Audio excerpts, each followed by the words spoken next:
Good afternoon, everyone. And today the Athermal seminar has the great pleasure of welcoming Professor Richard Elliot. Professor Elliot completed his PhD at the Pennsylvania State University. He's currently Professor Emeritus, Chemical, Biomolecular, and Corrosion Engineering Department at the University of Akron in Ohio, USA. Professor Elliot is co-author of the Thermodynamics section in Paris Chemical Engineering Handbook and co-author of Introductory Chemical Engineering Thermodynamics and the Properties of Gases and Liquids. His research focuses on the fields of thermodynamics, molecular simulations, perturbation theory, and integral equation theory, experimental phase equilibrium measurements, chemical reaction engineering, supercritical fluid processing, and micromolecular foams. So once again, welcome, Professor Elliot.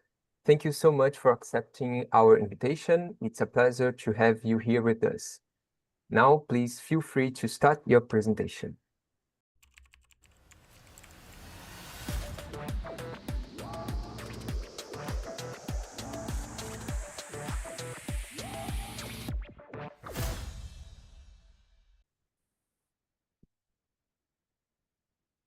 I'm currently teaching at King Fahd University of Petroleum and Minerals in Saudi Arabia as a visiting professor.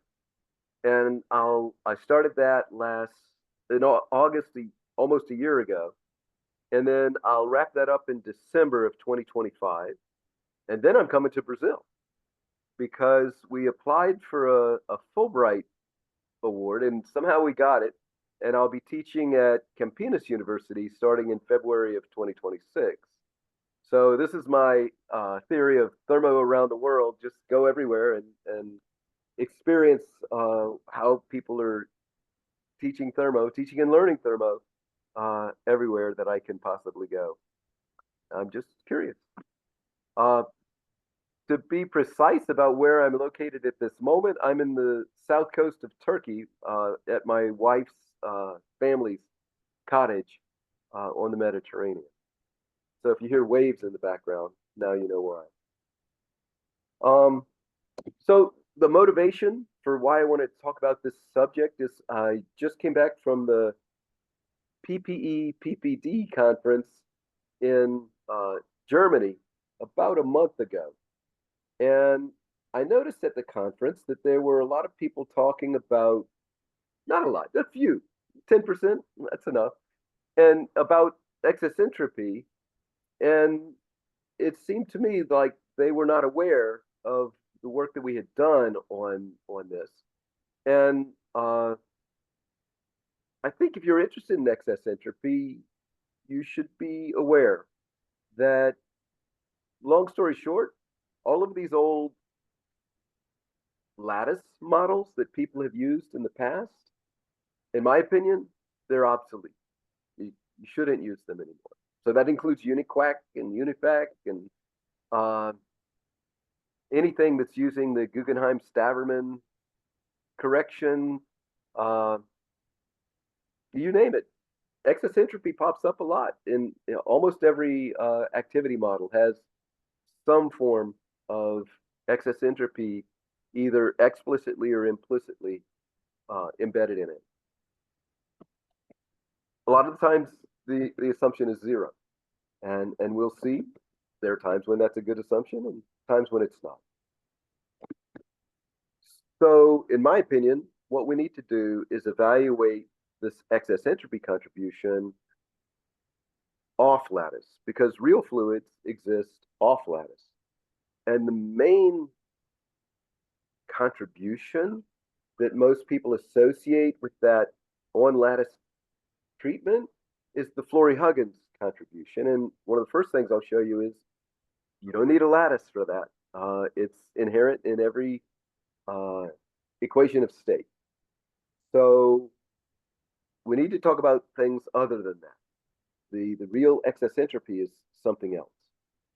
And so what we want to do is get this excess entropy from molecular simulation. And we're going to need to do that in a somewhat precise way, because we're going to be looking at the entropy of the pure fluids, which is relative to the excess entropy, a relatively large number. And then your ideal entropy is basically a straight line. And then we're looking at the difference, which might be a small difference, between the ideal entropy and the excess entropy, and the non-ideal entropy. And that difference of the non-ideal entropy and the ideal entropy is what we call the excess entropy. So the problem is we're looking at a small difference between what can be large numbers, and precision is going to be critical at that point. So how can we get this quantity from molecular simulation? Well, as mentioned, I've presented a number of times at the atoms seminar series, and one of those is this item number 3.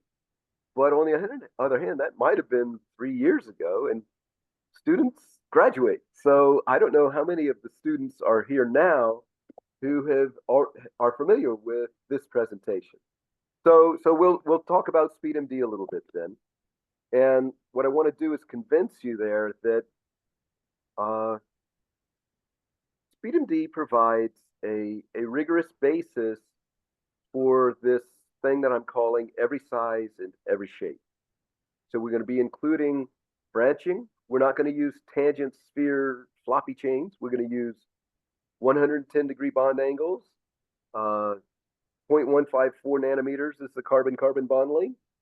100, did I say 110? Then we have a dihedral angle distribution. We have branching, there are branches. If we have rings, there are rings. The molecule is a repeating chain of oligomers that we call polymers. We're going to include that effect.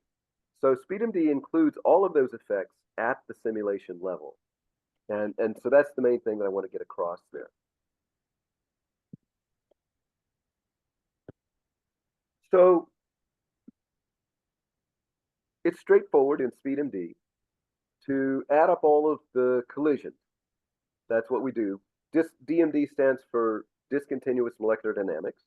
And so we're essentially, do I have a picture of that? No. It might come up later. But essentially imagine billiard balls colliding into each other.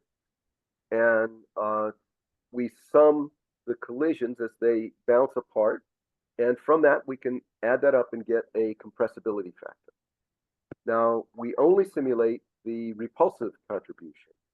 And then we calculate the other contributions through Zwansig's perturbation theory. Okay, so the rigorous simulation part does pertain to all of the repulsive interactions.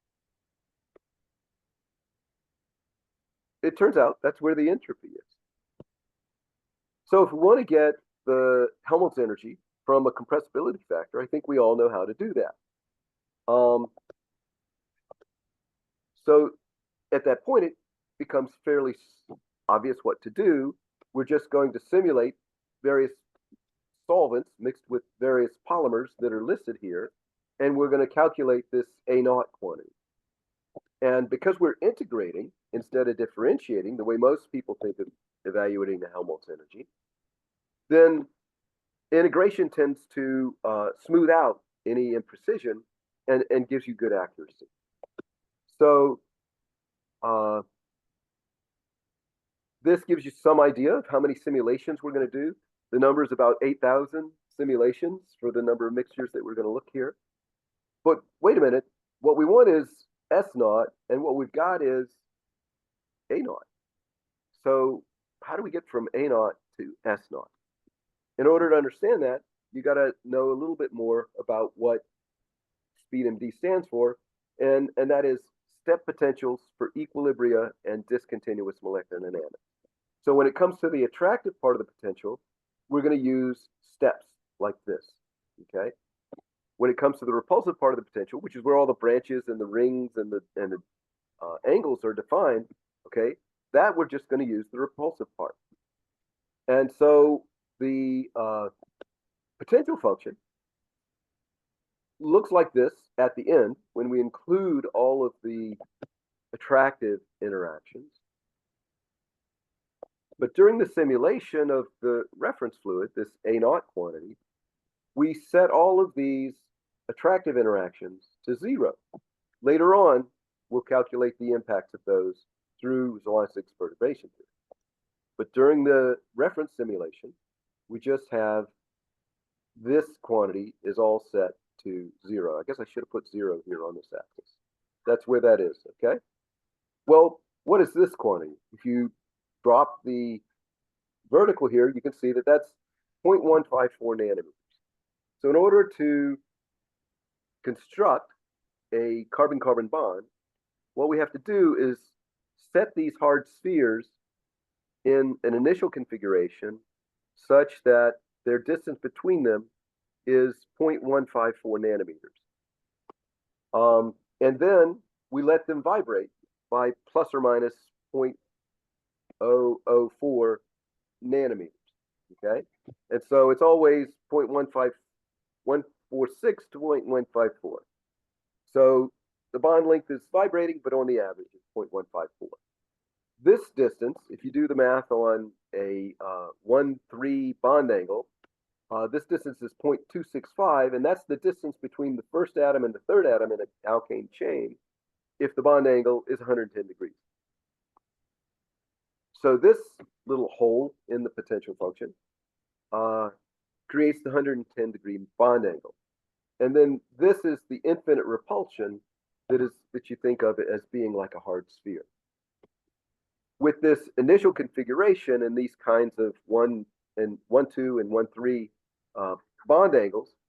bonding arrangements, okay, since we start them in those configurations and they can never escape these wells, then they stay in those conformations and they rattle all around and we get all the dynamics and we get all of the bond angles and the dihedral angles and the branching, okay? So here's the thing. During the simulation of the reference fluid, all of the attractive parts are set to 0. This part is always 0. It can never be outside of this well, so it's always inside the well where the value of the energy is 0. Here, it's the same thing. The value of the internal energy is 0. So all of your internal energies are 0. So when we go to compare the difference between the Helmholtz energy and the entropy, what we realize is the energy is equal to 0. And so A naught and S naught are just the negative of each other, essentially. So that's how we can get entropy. Now, we can then plot, and so what I've done that is 21 different densities. So these are all packing fractions, okay? And so we have 1, 2, 3, 4, 5 of those. 4 rows, 5 times 4 is 20, plus 1. So there are 21 densities represented. That's pretty much our standard, so that when we do the integration, we have a nice, smooth integration. And then we've done several different compositions here, I think on the order of 9. Later on, we're going to see we don't need that many compositions to see the trend. And so not every simulation is as detailed as this one. And I'm calling this octanol in water, but remember the water in this simulation is just the hard sphere without any of the hydrogen bonding, but that sphere has the diameter of a water, which is about 0.28 nanometers, relatively small number. So you may see me putting water in quotes later on as we make some discussion. You may be wondering, what about some of the xi, ln xi, right? Because the excess entropy, the entropy has to have this ideal solution entropy in it, right? Well, because we are starting with these molecules already mixed, and then we're integrating with respect to density, you don't have that sum of xi, ln xi in your pressure, right? And when you integrate the pressure, you get the Helmholtz energy. So that sum of xi, ln xi, that's not there because we're already starting with the compounds mixed. So we don't have to deal with that. The other thing that's not here is the reference at constant pressure. So your departure function is defined in terms of T and P. Just to remind you, a residual function is defined in terms of T and V. And that difference relates to, as you do the integration from zero density to the density of interest,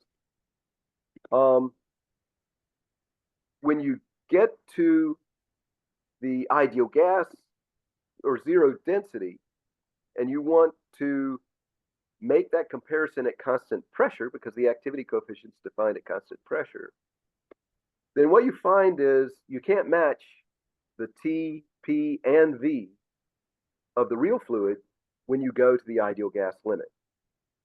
So in order to make the switch from T and V to T and P, you have to change your ideal gas reference.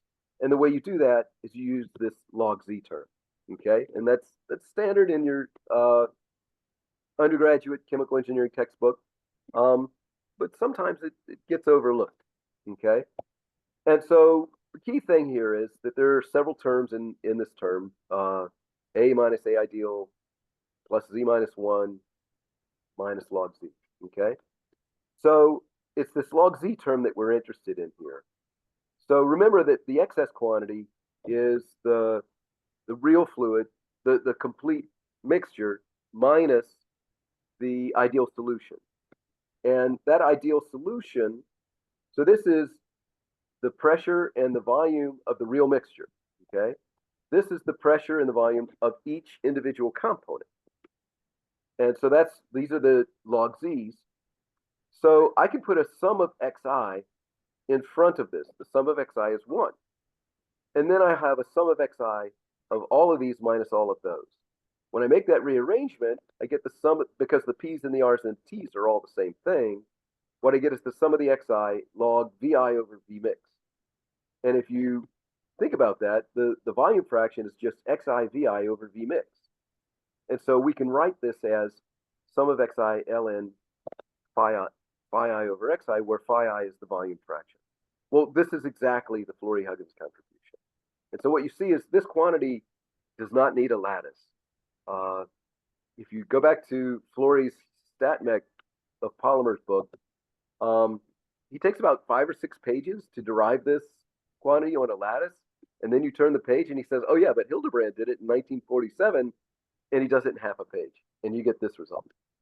Okay, so you don't need a lattice for this, and it's quite simple actually.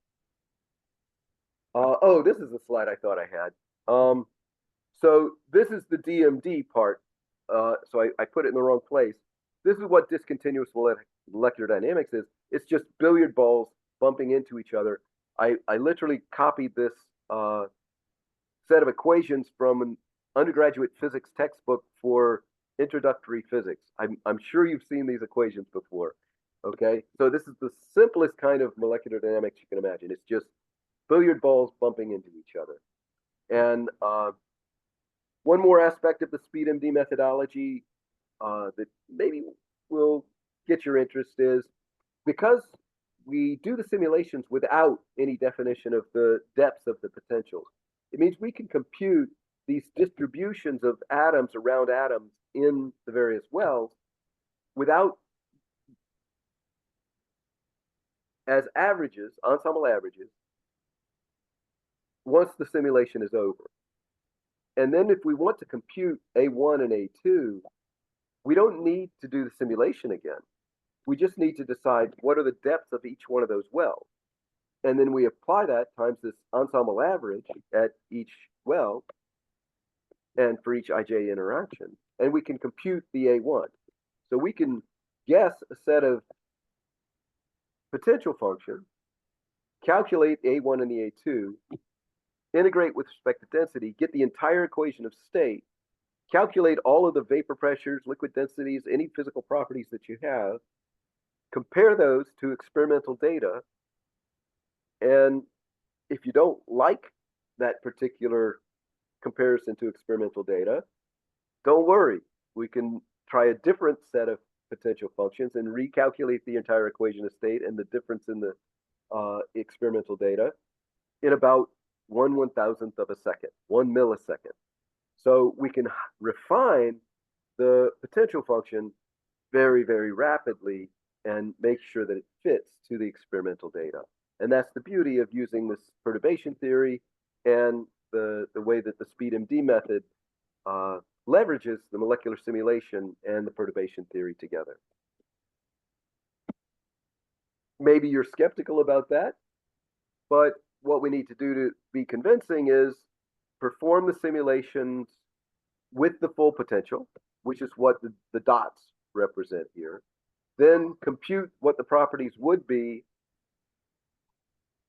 using this second order perturbation theory and make the comparison. And what you see is the lines go exactly through the dots, except when you get close to the critical region. Okay. And so the critical region is special. All right. We don't expect to fit perfectly there. And this is an illustration of that. You can see that the thermodynamic perturbation theory, whether you do it with Yetharaj and Hall, whether you use it the TPT2 that I showed you here, they're going to go up like this, and this is going to be the critical point according to the second order perturbation theory. Whereas if you simulate the full potential, you see that the critical point is actually down here. This is for a square well tangent sphere dimer. This is just for a square well monomer. The blue line here, what I'm showing is that if you try to use Barker and Henderson's analytic perturbation theory, where you use the local compressibility approximation, you get very bad results. But with TPT2, you actually get the vapor pressure pretty much dead on. And so that's one of the features. This is a little bit not necessary for excess entropy, but I just want to make the point. One of the beauties of this SpeedMD force field or potential model is because we can do that kind of refinement of the force field very rapidly, we can do some things that other people with other force fields haven't really begun to think about. So if you look at the response surface of your liquid densities and vapor pressures and all of that, as you change your epsilon for the CH3 versus the CH2, if you make your CH3 a little bit bigger and make your CH2 a little bit smaller, what you find is the response surface is practically flat along this direction. And so you have no idea really. It's just a very large ellipse where the CH3 and the CH2 epsilons are optimal. Very flat valley here. And that means you really don't know which one is exactly right. But if we do this optimization of 7 site types simultaneously, so not just CH2 and CH3 for N-alkane, but CH2, CH3, CH3 in attached to a phenyl ring, right? Attached to a benzene ring, that CH3 is a little bit different. What about the CH3 that's a branch? Oh yeah, that's a little bit different. Okay, so now we're up to 4 site types. Well, actually 5, because we need the aromatic carbon, okay, ACH, okay, and then we need the aromatic carbon that doesn't have the hydrogen, so we can attach the CH3. So now we're up to 6, I think it is, site types, and I think the 7th one was this CH2 attached to the aromatic ring. And then we have 50 different hydrocarbons that share all of those site types, and we optimize all the vapor pressures and densities for all of those molecules, all 50 molecules, simultaneously for all 7 site types. And when you do that, you get this picture. In other words, there's only one paraffinic CH2 epsilon and only one paraffinic CH3 at the end of the chain that will actually optimize the entire force field, no matter where you start from. So all of these are different initial conditions, and you see that they all end up in the same final condition. That ellipse is a very small circle now. Okay, so we can do this in SpeedMD, but if you think about trying to do it in a continuous force field, I think it could be another 25 years before anybody does that. One big reason why is because nobody's even trying. You got to try before you can do it. Okay, so one more little bit of background on the SpeedMD model is it works reasonably well. So this comes from looking at the properties of gases and liquids. And just briefly, what we do there is we compare all the methods in the world to all the experimental data in the world. And so I've compiled here a list of almost all of the experimental methods in the world, many theoretical methods in the world. The many theoretical methods are not so different, right? So you might have 5 different flavors of SAF. They're not all that different from PC SAF, okay? There are many modifications of Ping-Robinson relative to the Ping-Robinson 1976 version. This TCPR, developed at the University of Lorraine by Jean-Noël Joubert, is representative. And I think it might be the best one out of all those. It's been fully optimized for 1,800 compounds. Everybody recognizes NIST RefProp. This is what you get when you go to Chemistry Webbook. Of course, they're going to have the smallest deviations, but look how many compounds they cover, okay? Not very many. And when you go a little bit outside their wheelhouse, so you try to apply their high multi-parameter equations of state to something a little bit unusual for them, like a heavy molecule, what you find out is they don't do so well. Okay, so it's not a slam dunk. You can just go and say NIST RefProp for everything. So some other equations of statement you might recognize here is the ESD maybe. And here is the transferable force field version of speed. And what you see is that on the average, we get about 11% deviation in the vapor pressure based just on a structural diagram. You just draw the picture of the molecule and we give you all its properties, okay? So just based essentially on a group contribution description, we get 11% error. If you compare that to the next best group contribution method, it's 3 times better. If we want to customize the results for the transferable force field, we only have to change 2 numbers. We have to shift the A1 quantity by a constant number to match the boiling temperature, and we have to shift the size of the molecule, the estimated size of the molecule, by a constant amount to match the liquid density. And then we get accuracy that's pretty competitive to PCSAF, which has been optimized for 3 to 5 parameters simultaneously for every individual molecule. This is just another property. I think this is density. The reason I included density here is because the quantities we're looking at today are more sensitive to the density representation. And what you see is that the transferable force field of speed, these are pure predictions just based on molecular structure, is actually better than the Lee Kessler by a large amount, where Lee Kessler uses TC, PC, and omega, and this very complicated multi-parameter equation of state. I wanted to mention that because a lot of people assume that Lee Kessler is good for some things. Unless you're within about 2% of the critical region, don't use Lee Kessler. It's not worth it. I won't talk about this. This just says we can fix that problem in the critical region. And if you want some more literature review, you want to read up on the history of discontinuous electrodynamics and how we built up this SpeedMD model. That is more from general literature. These are the specific articles that we've written. Now let's talk about polymers. How can you go from small molecule to every size of molecule? That's what I promised, right? if you look at, so what we'll do is we'll simulate, in this case, propane, butane, hexane, octane, decane, icosane, and triacantane. And what you see is this is the propane, and the difference between propane and octane is pretty big.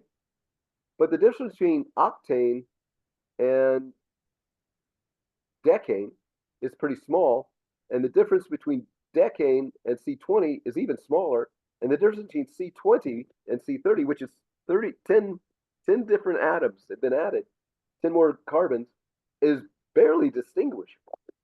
And that's because we're dividing by the number of carbons here. So what you see is that this is approaching some kind of an asymptote in density. And with this kind of a functional form, we can infer what that asymptote is. So we just fit all of the things that we have simulated with this m minus 1 over m functional form, and we see that we end up with the asymptotic result. That's for the Z0 result. That's also true for the A1 result. It's also true for the A2 result. And so what you see is that in the long chain limit, we're going to have a single curve here in this quantity that's been divided by the number of carbons. And so when that becomes a single curve, then to get the equation of state for any more number of carbons, we just, however many carbons you've got, multiply that times that asymptotic curve, and now you've got the equation of state for that new polymer. So that's how you approach the polymer limit. And that's for N-alkanes. And what I've done here is I've drawn the curves for the N-alkanes on the simulation results for polyisoprene. Now you would think polyisoprene, it's just got one branch out of 5 carbons. Only one of those is outside of the line of the straight chain. How different could that be? It's got to be pretty similar. Well, it is similar, but what I'm showing here is there is no way that you can superpose the polyisoprene onto the curves of the polyethylene. In other words, each molecular repeat unit that forms the polymer has its own fingerprint. Every polymer has its own equation of state that is a fingerprint of that polymer, and you can't just superpose one on top of the other. And SpeedMD has no problem with that. If you're using some assumption about tangent sphere chains, you're making a big approximation. You're not able to represent that fingerprint effect. This is the same curve that we talked about before. Now let's go back to it and start to look at the trends that we see. Before I do that, I wanted to, for this specific audience especially, I wanted to confess my guilt in some things that I oversimplified in a previous lecture. If you go back and look at the lecture that was about understanding activity models, in that one I was trying to emphasize what's the impact of the association contribution, what's the impact of the attractive contribution, and what's the repulsive contribution. And what I showed there was for the ESD equation and any cubic equation of state, if you use this constant packing fraction formalism that we're using here, what you find out is that the repulsive contribution has exactly 0 excess entropy. Okay, and that's because they assume the packing fraction, basically those terms all use packing fraction in them. And if the packing fraction is constant in those repulsive contributions, then there is no excess entropy if all the packing fractions are the same. So in the SpeedMD method, with all of the branching in the rings, what we find is that's not true. And so I just wanted to make sure you understood that. I know I said this before, but you had to read the fine print, okay? It was for a cubic equation of state, and I was just trying to focus on the big effects, okay? Now we're getting into a little more nuanced effect, the excess entropy, and we're going to have to pay attention, okay? So here's what it looks like. And I just wanted to give you some idea of how it compares to something you might be a little more familiar with, And so this is looking at the A1 contribution. So this is the first order contribution to the Helmholtz energy. If you think about your van der Waals equation of state, that's essentially your A rho over RT. Okay, so this is your van der Waals mixing rule, which, as we know, we can derive the Scatcherd-Hildebrand theory from the van der Waals equation of state. And so we expect to see Scatcherd-Hildebrand mixing for this term. I had no idea what to expect for the excess entropy term. And so I put on this curve, I put on the Flory-Huggins contribution, thinking, well, maybe it's got something like that. The Flory-Huggins contribution also, you could say the Guggenheim-Staverman correction to the Flory-Huggins contribution, that's going to be the excess, the more relevant excess here. I could do that too. And what you would see is it looks just like the Flory-Huggins one. So the shape is wrong. In addition to get any kind of dependency on packing fraction from the Flory-Huggins contribution, because it's a lattice theory, what is the packing fraction of a lattice? If every site in the lattice is full, doesn't that mean that the packing fraction is 100%? But then we know that spheres and molecules cannot fill the space 100%. So how do we even compare lattices to off-lattice molecules in real space? It's a lot of hand waving, okay? But to give it the benefit of the doubt, I said, let's just give it the benefit of the doubt. We'll find some value of C that gives you the best fit, matches the magnitude of the excess entropy, and then we'll see how the rest of the curve looks. Even with all the benefits of all the doubts, Flory-Huggins does not represent this curve. What does represent this curve? Look at the x-axis here. It's the same x-axis. In other words, the same composition dependence as what comes from Scatcherd-Hildebrand works for the van der Waals A rho term and for the excess entropy term. I did not expect that. That's almost too simple. And so let's see if that's true when we go to look at other kinds of shapes, right? Here we were just looking at a small spherical molecule with an n-octane chain, okay? All right, that's the same curve here. Let's do butanol in water instead. Well, the shape, the composition dependency is still Scatcherd-Hildebrand. Now, the magnitudes differ, okay? So this is 1.05, this is 0.55, this was 0.33, but the shapes of these curves are always the same. They're always Scatcherd-Hildebrand, which agrees with the Flory-Huggins attractive contribution, okay? If you just assume that you've got a temperature-dependent chi parameter and that chi parameter temperature dependence is related in some way to this entropy of mixing.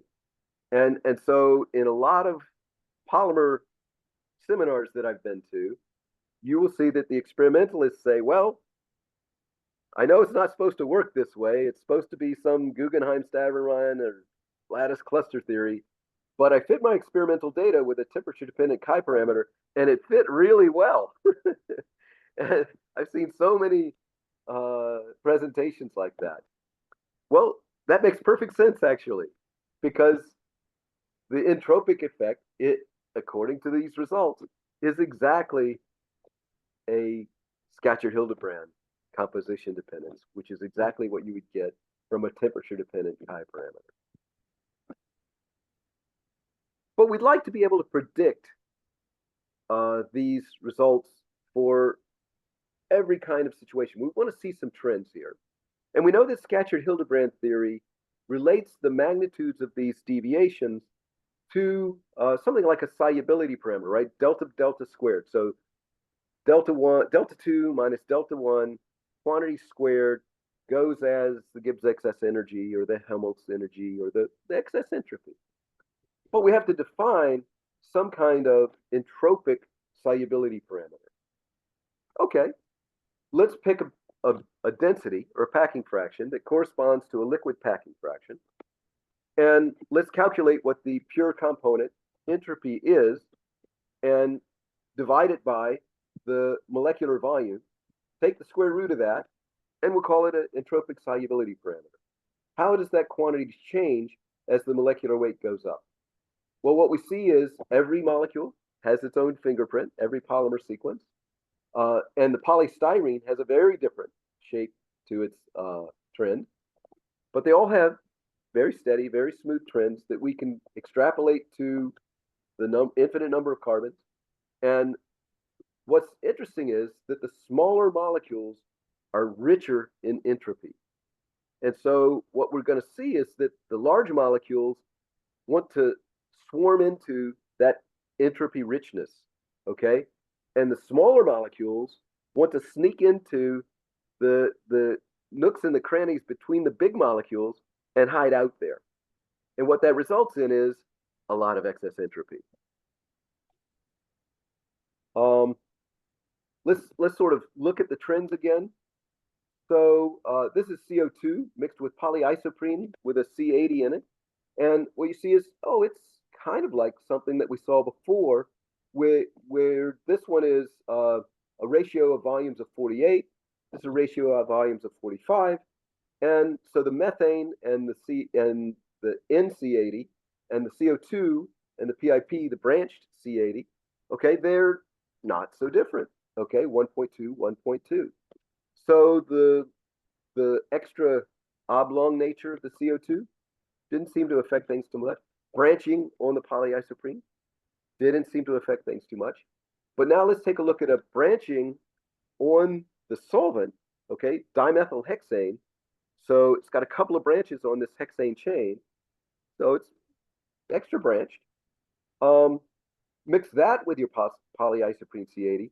What I've plotted here is the residual entropy, because if I plotted the excess entropy, what you would see is just noise, because the difference between the ideal solution behavior is so close to zero. Okay, so I just plotted the residual so that you can see these are straight lines. There's no residual, no excess entropy here. We could do some more comparisons.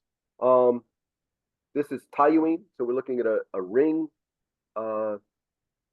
solvent, and we see that the ring solvent it's a small but significant measurable excess entropy in this case, whereas the dimethylhexane, very similar number of carbons but much more branched, we couldn't measure it at all. Here I went back to methane with polyethylene, and I've included PC-SAFT here. One of the things that's interesting about, a couple of things about PC-SAFT is it gets the trend right, and it's always about 30% too low. The other thing is, because it's an equation of state, it naturally includes the changes in the magnitude of the excess entropy as the packing fraction changes. And here we're looking at the different molecular weights changing while I'm holding the packing fraction constant. One of the things that I thought to look at in the case of PC-SAFT was, where is this excess entropy coming from in the theory? It turns out it comes because the diameters, the effective diameters of the different polymers of these tangent sphere ring polymers, these very flaky representations of the polymers, okay? They have different diameters for their tangent sphere segments. And that difference in diameters of the tangent sphere segments is where all the excess entropy is coming from. None of it is coming from the SAFT chain binding contribution. One more result, we looked at ring solvent with a branched polymer. Let's look at a ring solvent with a ring polymer, and what you see is it's bigger. It's about double what it was with the branched polymer. Okay, so there's some very distinct trends that we can observe here. Ethane and benzene, ideal solution. CO2 and propanol, back to excesses that we can measure. You may have noticed that in a lot of cases I was comparing, I could see differences in the magnitudes of the excess entropy depending on what the ratio of the volume. So a big molecule to a small molecule, you get bigger excess entropies. So let's plot the maximum value of our excess entropy, just the magnitude. We know what shape, the composition dependencies, all we need to know is what's the maximum magnitude. Okay, so let's take a look at those maximum magnitudes as a function of the ratio of the sizes of the polymer. And what you see is there's kind of a trend, but it's very scattered, and there's like two groups of data here that are behaving very differently. And if you look at the types of molecules in each different group, you'll see that there's no pattern, and so there's nothing that you can figure out here. But if you plot it as the ratio of these solubility parameters of the solvent divided by the solubility parameter of the polymer, remember the polymer always has the smaller entropic solubility parameter, then what you see is the trend starts to line up. And to show you a little more clearly what's really going on, I went back and used the SpeedMD model, getting rid of all the attractive contributions, and just ran the SpeedMD model with the value of the Kij for entropy set to -0.04. So that's just like a global universal value that I'm going to use. And what you see is if I mix the CH4 with polyethylene, then I have this trend for all links of polyethylene. Okay. If I mix the polyethylene with H2O, remember that's H2O without any hydrogen bonding on it. It's just the reference fluid with 0.28. So the methane has a molecular diameter of about 0.36 nanometers, which is significantly different from 0.28 nanometers. Because you remember, the volumes get cubed, and so that ratio gets cubed. It's a pretty significant difference. And so that's why we get a very different trend when you mix the polyethylene with a different solvent.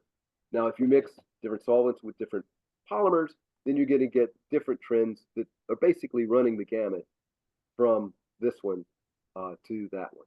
Okay, and all of that's going to be buried into your differences in entropic solubility parameter for the different molecules, which we get from just doing the simulations of the molecule, each individual molecule with its full fingerprint of branching and ring. Okay. Finally, let's do a comparison of all of those lattice theories that are out there. Brown is GCLF. You can see that's the worst one. It's consistently the worst. Florey-Huggins, we've kind of seen that before. Here we're looking at some different kinds of molecules, polypropylene and polystyrene. I was showing you polyethylene before. And we see that Florey-Huggins gets worse for those kinds of situations. There's something called Blanks and Prausnitz that just has a kind of a universal approach to it that does surprisingly well. But if you really want to do a good job, you wanted the lines to go through the points, you should be using this entropic solubility parameter approach with the Scatcherd-Hildebrand. So that's what I wanted to convey to you, is that you can make your molecular model very, very complicated in great detail of rings and branching and all of those details that we've included, but you got to do it off lattice now. And when you do that, the end result is actually simpler than I ever expected it to be. It basically says that it is a lot like the Scatcherd-Hildebrand theory. We can develop a correlation for how it behaves and build it into our equation of state. Those are the equations that I showed you. And so it becomes a very straightforward result to incorporate globally in all of the calculations that we do. The experimentalists who've been saying and apologizing for using a temperature-dependent chi parameter because all of their sophisticated theory friends say, oh, no, you have to be using a very complicated lattice to do that. I think those lattice guys should be apologizing to them now. That's what I believe. And so if you wanted to just use a temperature-dependent Kij, you would get a similar effect to what I've shown here because composition dependence is still there. But really, in the end, you're going to be missing what's happening to the excess entropy for the athermal result.